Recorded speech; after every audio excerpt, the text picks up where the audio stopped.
Zohran Kwame Mamdani, 34 tahun, mencatat sejarah sebagai wali kota New York terpilih setelah mengalahkan dua nama besar dalam politik Amerika, mantan gubernur Andrew Cuomo dan aktivis konservatif Curtis Sliwa.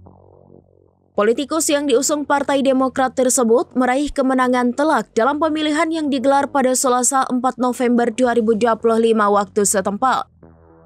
Kemenangan Mamdani bukan sekedar pergantian kepemimpinan. Ia berhasil menyingkirkan Cuomo 2 kali dalam 5 bulan, pertama di pemilihan pendahuluan Demokrat, lalu di pemilihan umum saat Cuomo maju sebagai kandidat independen. Kemenangan ini juga menjadikannya wali kota Muslim pertama di New York City.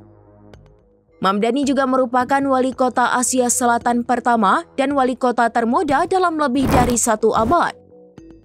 Ketika Mamdani meluncurkan kampanyenya untuk wali kota musim gugur yang lalu, ia adalah seorang anggota parlemen negara bagian yang relatif tidak dikenal. Namun pesannya yang berpusat pada keterjangkauan beserta perjalanannya yang penuh semangat di seluruh kota New York dengan cepat mendapatkan perhatian dan beresonansi dengan ribuan warga New York. Platformnya menyerukan pembekuan sewa unit dengan sewa stabil, pembangunan perumahan yang lebih terjangkau, kenaikan upah minimum menjadi $30 Amerika per jam, penggratisan bus, peningkatan pajak bagi warga terkaya di kota, dan masih banyak lagi.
Download Tribun X sekarang, menghadirkan lokal menjadi Indonesia.